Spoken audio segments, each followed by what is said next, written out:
no जिन्ने भी आए थे स्टूडेंट हो ਤੁਹਾਡਾ ਸਭ ਤੋਂ ਵੱਡਾ ਡਰ ਰੀਡਿੰਗ ਦੇ ਵਿੱਚ ਕੀ ਰਹਿੰਦਾ ਹੋਗਾ ਟਰੂ ਫਾਲਸ ਨਾਟ ਗਿਵਨ ਸਾਰੇ ਸਟੂਡੈਂਟਸ ਦਾ ਹੀ ਹੁੰਦਾ ਵਾ ਬਟ ਜਦੋਂ ਤੁਸੀਂ ਇਹਨਾਂ ਦੀ ਸਟ੍ਰੈਟਜੀ ਸਿੱਖ ਲਓਗੇ ਨਾ ਕਰਨ ਦੀ ਤਾਂ ਤੁਹਾਨੂੰ ਇਹ ਕਦੇ ਵੀ ਔਖੇ ਨਹੀਂ ਲੱਗਣਗੇ ਕੁਐਸਚਨ ਬੈਂਕਸ ਸੋ ਅੱਜ ਮੈਂ ਤੁਹਾਡੇ ਲਈ ਇੱਕ ਵੇ ਲੈ ਕੇ ਆਈ ਹਾਂ ਜਿਹਦੇ ਨਾਲ ਤੁਹਾਨੂੰ ਇਹ ਕੁਐਸਚਨ ਲਿਟਲ ਬਿਟ ਈਜ਼ੀ ਲੱਗਣ ਲੱਗ ਜਾਣਗੇ ਸੋਲਵ ਕਰਨਾ ਸਭ ਤੋਂ ਪਹਿਲਾਂ ਤੁਸੀਂ ਕਰਨਾ ਕੀ ਹੈ ਲਾਈਕ ਮੰਨ ਲਓ ਆ ਤੁਹਾਡੀ ਲਾਈਨ ਜਿਹੜੀ ਆ ਵਾਲੀ ਹੈ ਲੋਕੇਸ਼ਨ ਹੈ ਰੀਡਿੰਗ ਦੀ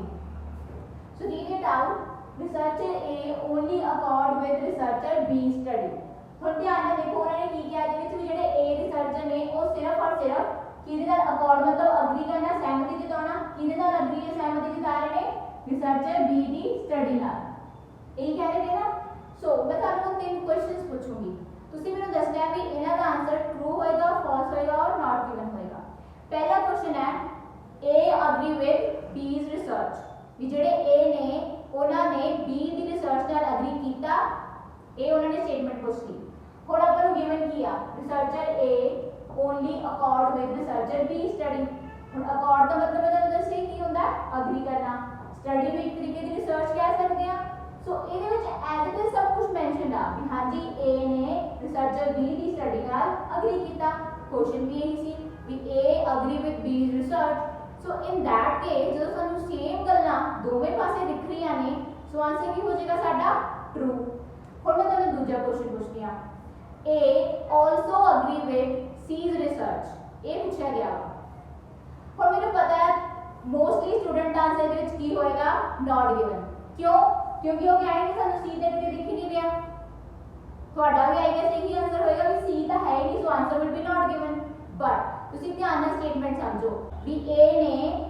C ਦੀ ਰਿਸਰਚ ਨਾਲ ਵੀ ਅਗਰੀ ਕੀਤਾ ਨਾਲ ਵੀ ਸਹਿਮਤੀ ਜਤਾਈ ਬਟ ਇਹ ਸਟੇਟਮੈਂਟ ਦਾ ਆਪਾਂ ਨੂੰ ਕੀ ਕਿਹਾ ਗਿਆ ਲੋਕੇਸ਼ਨ ਦੀ ਦੇ ਵਿੱਚ ਉਹਨਾਂ ਨੇ ਕਿਹਾ A ਨੇ ਸਿਰਫ ਔਰ ਸਿਰਫ B ਦੀ ਰਿਸਰਚ ਨਾਲ ਅਗਰੀ ਕੀਤਾ ਹੋਰ ਕਿਸੇ ਨਾਲ ਨਹੀਂ ਓਨਲੀ ਦਾ ਮਤਲਬ ਤਾਂ ਇਹ ਹੈ ਨਾ ਸਿਰਫ ਔਰ ਸਿਰਫ ਇਹਦੇ ਨਾਲ ਹੋਰ ਕਿਸੇ ਨਾਲ ਵੀ ਨਹੀਂ ਸੋ C ਇਹਦੇ ਵਿੱਚ ਆਉਣ ਦਾ ਸਵਾਲ ਹੀ ਪੈਦਾ ਨਹੀਂ ਹੁੰਦਾ ਸੋ ਆਪਾਂ ਨੂੰ ਦਾ ਐਗਜ਼ੈਕਟ ਆਨਸਰ ਸਾਨੂੰ ਹੁਣ ਵੀ ਪਤਾ ਹੈ ਕਿ ਪਿੱਛੇ ਜੋ ਕਿਹਾ ਗਿਆ ਵਾ ਕਿ ਜੀ A ਨੇ C ਦੀ ਰਿਸਰਚ ਨਾਲ ਵੀ ਅਗਰੀ ਕੀਤਾ ਬਟ ਇੱਥੇ ਲਿਖਿਆ ਵੀ A ਨੇ ਸਿਰਫ ਔਰ ਸਿਰਫ B ਦੀ ਰਿਸਰਚ ਨਾਲ ਅਗਰੀ ਕੀਤਾ ਸੋ ਇਹਦੇ ਵਿੱਚ ਤੁਹਾਨੂੰ ਕਲੀਅਰ ਹੋ ਗਿਆ ਵੀ ਹਾਂਜੀ ਜੋ ਪਿੱਛੇ ਲਿਖਿਆ ਉਹ ਸਰਾਸਰ ਬਿਲਕੁਲ ਗਲਤ ਹੈ ਬਿਲਕੁਲ ਆਪੋਜ਼ਿਟ ਚੀਜ਼ ਲਿਖੀ ਹੋਈ ਆ as compare to this location statement so answer ਜਦੋਂ ਸਾਡੇ ਆਪੋਜ਼ਿਟ ਚੀਜ਼ਾਂ ਆ ਜਾਣ like opposite location idea and opposite statement idea so answer will be false